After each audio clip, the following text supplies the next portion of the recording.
என்ன மாச்செல்லாம் நீ பேச போறியா? இதை பெஞ்சில் ஏற்றி விடும்.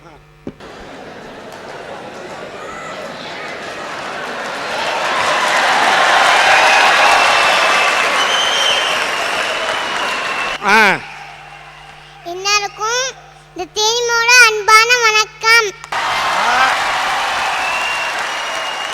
உனக்கு என் வணக்கம். உன் பேர் என்ன? தேனம்மை. தேனம்மை, பேசு தாயே. குடும்பத்தை பிரிவதை பத்தி பேச வந்திருக்கேன்.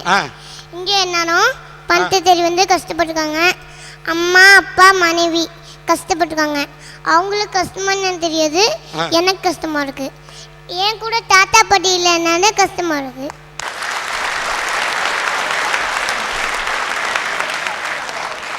அப்படியா? தாத்தா பாட்டினா உனக்கு ரொம்ப பிடிக்குமா? ஆமா. எங்க தாத்தா வந்து வெளில கூட்டிட்டு போவாங்க. நான் பைக்கு முன்னாடி நின்னுக்குவேன். எங்க தாத்தா இதை வாங்கிட்டு அது வாங்கிட்டு கேட்பேன். எல்லாமே வாங்கி தருவாங்க. சார், உங்களுக்கு அம்மா இங்கே வா வா ஆசையும் தாத்தா இலி சோறு போட்டு ஈ துரு ஓட்டு கை வீசுமா கை வீசு, கடைக்கு போகலாம் கை வீசு, முட்டாய் வாங்கலாம் கை வீசு, மெது வத்தீங்களாம் கை வீசு. இந்த பாடல யாரு சொல்லி கொடுத்தான்னு நினைக்கிறீங்க? இந்த பாட்டு யார் சொல்லி? உட்காந்துக்க, அப்படியே உட்காந்துறியா? அப்படியே உட்காந்து உட்காந்து அப்படியே உட்காந்து உட்காந்து நல்ல சமண்டை உட்காந்து உட்காந்து கிடச்சா தெரியலையா?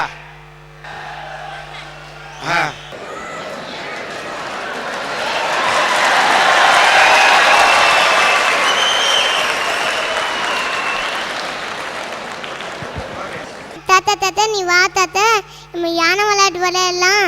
நீ முதுகு குனிக்கு தாத்தா, நான் மேலே ஏறி உட்காந்துக்கிறேன். யானை மேலே அம்பாரு யானை மேலே அம்பாருன்னு வீட்டை சுற்றி சுற்றி வருவேன். சார் சார், நீ உங்களுக்கு பருப்பு கடை விளையாட்டு தெரியுமா சார்? பருப்பு கடை தெரியுமா? இது பருப்பு. எது பருப்பு? இது வந்து பருப்பு சார். இது வந்து பருப்பு.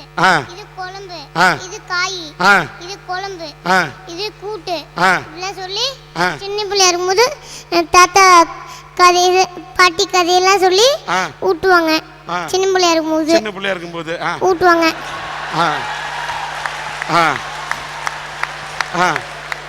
கழிவு களி நாளைக்கு விட்டு கழிவு களி காக்காத்து. ஏன்னா எம்ம மட்டும் சாப்பிடக்கூடாது, அவங்களுக்கும் கொடுத்துட்டு தான் சாப்பிடணும்.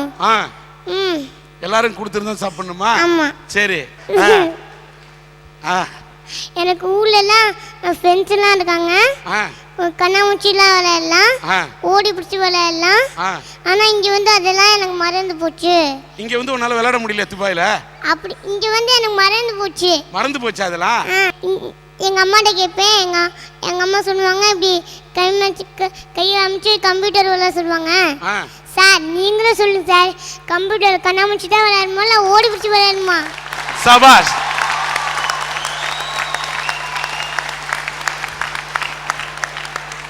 என்னன்னா என் தமிழ் கண்ணே கம்ப்யூட்டரை வெள்ளைக்காரன் கண்டுபிடிச்சான், ஆனா கண்ணாமூச்சி ஆட்டத்தையும் ஓடி விளையாடு பாப்பான்னு சொன்ன தமிழை கண்டுபிடிச்சான்டா. சொல்லு. தீபாவளிக்கு எங்க பெரியப்பா சித்தப்பாலாம் வருவாங்க. நிறைய பழம்லாம் செய்வாங்க. ஜாலியா வெடி வெடிக்கலாம். ஆனா இங்க அப்படிலாம் வெடிக்க முடியாது. இங்க வெடி வெடிக்க முடியாது. இங்க வெடி வெடிக்க முடியாதா? நீ சீனி வெடி. ஆகா, உன் சிரிப்பே சரவெடி. அதனால்தான் இந்த தமிழ் நெஞ்சங்களின் கர வெடி. அப்புறம் வெடி வெடிக்க முடியல. பொங்கலுக்கு கரும்பு சாப்பிடலாம். ஆனா இங்க கொஞ்சம் தான் சாப்பிட முடியும், அங்கன்னா நிறைய கரும்பு சாப்பிடலாம். அப்புறமா நான் பிறந்து ஒரு வருஷம் கழிச்சு வந்தேன். எங்க அப்பா பார்த்தாங்க, எங்க அப்பாவுக்கு லீவு கிடைக்கல அப்படின்னு எங்க தாத்தா சொன்னாங்க. அப்புறம் சார், எனக்கு தாத்தா பாட்டி பார்க்கணும்னு ஆசை சார். உனக்கு தாத்தா பாட்டி பார்க்கணும் ஆசையா? ஆமா சார். சரி. எங்க அப்பா சொன்னா நான் கேட்க மாட்டாங்க. நீங்க தான் எங்க அப்பா சொல்லி தாத்தா பாட்டியை விட்டு சொன்னோம். சரி, தாத்தா பாட்டி இங்க அழைச்சிருந்துருணுன்றியா? ஆமா. என்னையே அங்க தாத்தா பாட்டியை விட்டு சொல்றேன். உன்னை வந்து உங்க தாத்தா பாட்டி கிட்ட விட்டுற சொல்றியா? சபாஷ். அப்பாட்ட சொல்றேனா? இருந்தாலும் இப்ப தாத்தா பாட்டியை பார்க்க முடியாத அந்த பிரிவு தான் உன்னை வாட்டுதுன்றியா?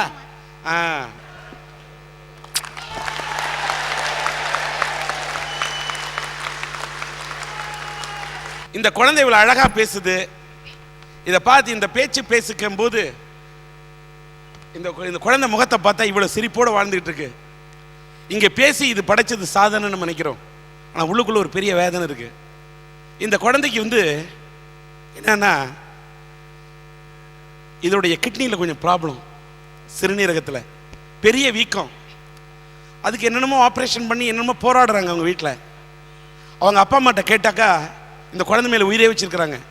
உடனே சிறுநீரகம் பாதிக்கப்பட்டிருக்கு, அதுக்கு ஆப்ரேஷன் பண்ணோம், ஏதாவது அரட்டை அரங்கத்தின் மூலம் உங்களுக்கு நாங்கள் ஏதாவது நிதி திரட்டி தரணுமான்னு கேட்டால் அவர் சொன்னார், இல்லை எனக்கு ஆண்டவன் போதிய பணத்தை கொடுத்துருக்குறான், வசதியை கொடுத்துருக்குறான், எனக்கு அதுக்காகலாம் ஒன்றும் வேண்டாம், எங்களுக்கு நிதி திரட்டி தர வேண்டாம், ஆனால் கூட்டு பிரார்த்தனை என்று ஒன்று இருக்கிறது அல்லவா, அது மட்டும்தான் இறைவனிடத்திலே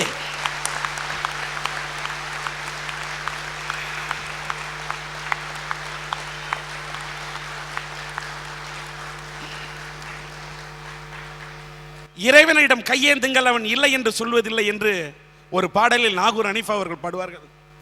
அதே போல இந்த அரட்டை அரங்கத்தை பார்க்கக்கூடிய நல்ல நெஞ்சங்கள், மனித நேயம் படைத்தவர்கள், இந்த தேனமைக்காக இவர் உடல் நலம் பெற வேண்டும், நல்ல நலம் பெற்று வளம் பெற்று இறைவன் அருளால் நன்றாக வாழ வேண்டும் என்பதற்காக இந்த அரட்டை அரங்கத்தை, இந்த அரங்கத்தில் இருப்பவர்கள் மட்டுமல்ல, சன் டிவியினுடைய அரட்டை அரங்கத்தை தொலைக்காட்சியிலே பார்க்கக்கூடிய அத்தனை தமிழ் நெஞ்சங்களும் நல்ல இதயங்களும் இந்த குழந்தை நலம் பெற பிரார்த்தனை செய்ய வேண்டும் என்பதை மட்டுமே என்னுடைய கோரிக்கை அங்கே வைக்கின்றேன். God bless you.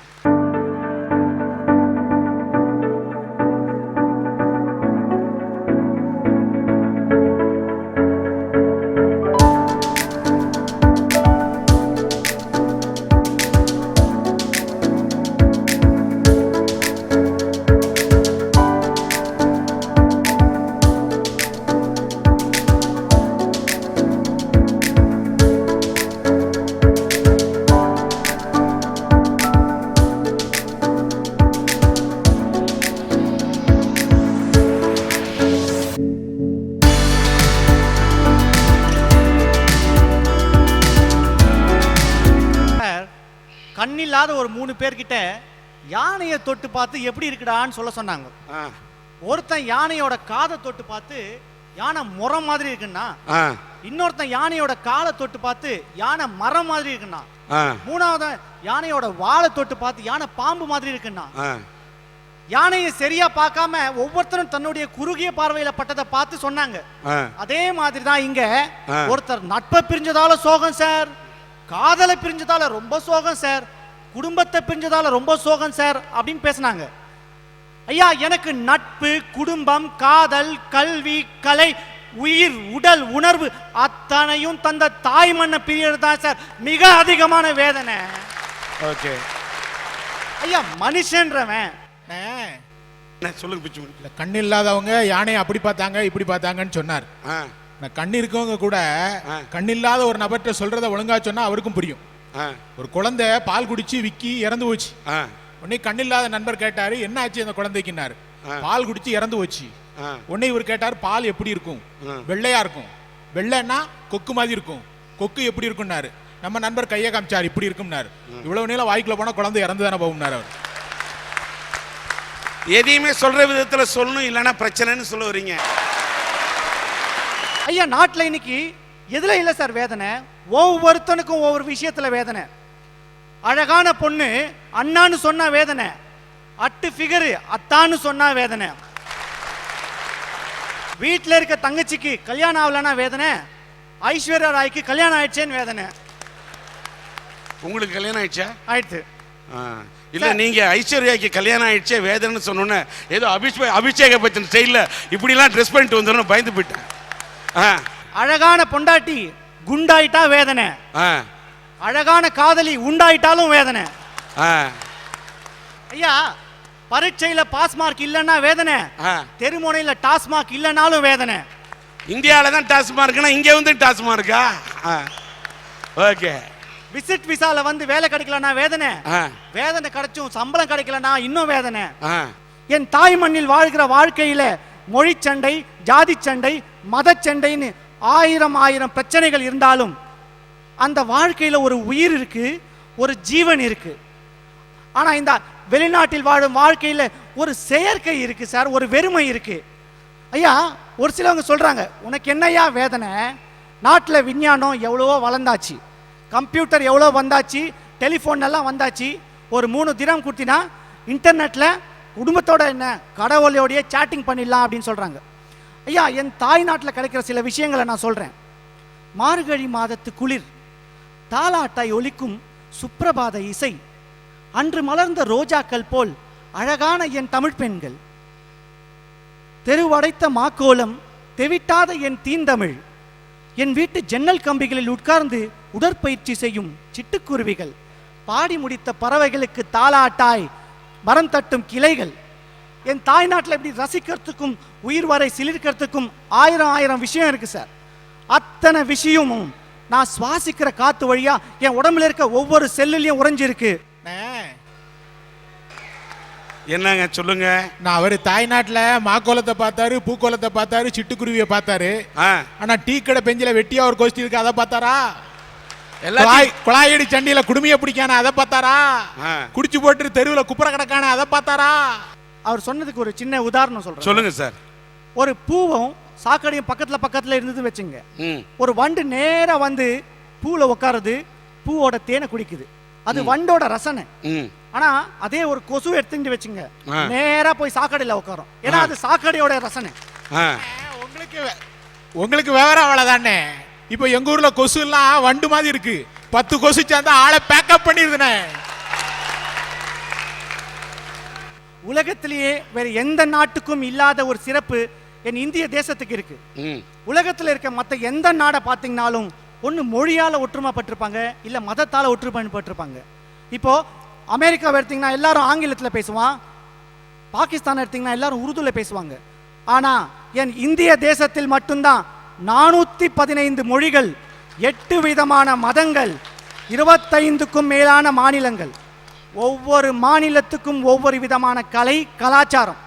அத்தனை வேற்றுமை இருந்தாலும் இந்தியன் என்ற ஒரே ஒற்றுமையோட நாங்கெல்லாம் வாடுறோம் சார். அந்த தாய் நாட்டை பிரிஞ்சதான் சார் எனக்கு வருத்தமா இருக்கு. பெற்றெடுத்த அன்னை, பேணி வளர்த்த தந்தை, தாலி கட்டிய மனைவி, தவமிருந்து பெற்ற பிள்ளை, எல்லோரும் அங்கே, நடைபிணமாய் நான் இங்கே.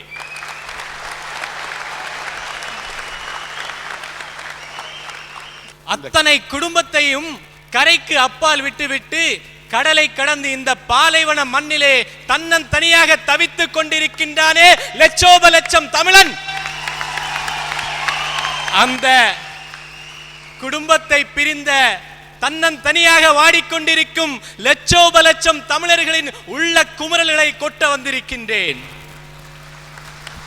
ஐயா, தாய் மண்ணையும் நண்பர்களையும் பிரிவது வருத்தம் தர விஷயம்தான், நான் இல்லைன்னு சொல்லல. ஆனா என்னை கருவிலே சுமந்த என் தாயும் என் காதல் மனைவியும் இருக்கிறாங்களே அந்த குடும்பம், அந்த குடும்பத்தை பிரிவுதான் சார் எனக்கு மிகுந்த வேதனை தருது. அம்மா அப்பான்னா யாரு சார்? அன்னையும் பிதாவும் முன்னறி தெய்வம், வாழும் தெய்வங்கள் சார்.